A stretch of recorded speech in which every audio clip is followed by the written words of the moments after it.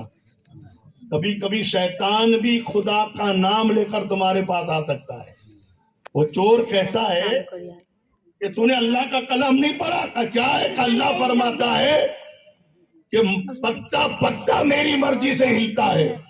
تو جب خدا کی مرضی کے بغیر پتا نہیں ہل سکتا تو یہ 6 فٹ کا انسان خدا کی مرضی کے بغیر درخت پر چڑھ گیا ہوگا. یعنی کرتا وہ ہے چوری غلط کام اور اس کا الزام بھی خدا پر. اللہ کی مرضی کے بغیر میں چڑھ گیا ہوگا, اس میں بھی اللہ کی مرضی. تو کھیت کا مالک تھا, وہ بھی بہت سمجھدار تھا, ہوشیار تھا, چالاک تھا. اس نے جوتا اٹھایا اور اٹھا کر چور کو مارا کہ سن, جب پتا اللہ کی مرضی سے نہیں ہلتا نا تو یہ جوتا بھی خدا کی مرضی کے بغیر نہیں پڑتا.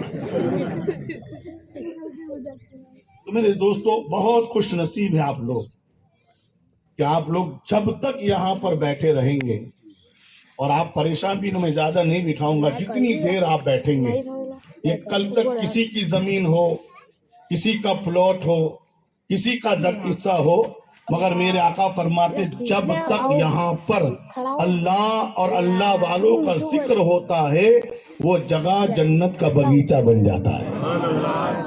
گویا آج ابھی ہم کسی کے پلاٹ میں یا کسی کی جگہ میں نہیں, ذکر مصطفیٰ اور ذکر خدا کے صدقے میں ہم جنت کے باغیچے میں بیٹھے. اور میرا ایمان کہتا ہے خدا جب یہاں ہم کو جنت میں بٹھائے گا تو اس کے صدقے اللہ ہم کو وہاں کی جنت بھی عطا فرمائے گا. کہ محمد سے وفا تو نے تو ہم تیرے ہیں, یہ جہاں چیز ہے کیا لوہ قلم تیرے ہیں. محمد کی محبت دین حق کی شرط اول ہے, اسی میں ہو اگر خامی سب کچھ نامکمل ہے. کیا بھروسہ ہے زندگانی کا آدمی بلبلا ہے پانی کا. کیا بھروسہ ہے زندگانی کا آدمی بلبلا ہے پانی کا. یہ استقامت پیغام سفر دیتی ہے, زندگی موت کے آنے کی خبر دیتی. میں نے جس آیے کریمہ کو عنوان خطاب بنایا, اللہ تبارک و تعالی ارشاد فرماتا ہے شہر رمضان الذی انزل فیہ القرآن. کہہ دیجیے. اب چند گھڑیوں کے بعد ہو سکتا ہے آج بھی ہمارے سامنے یہ ماہ مبارک آ جائے.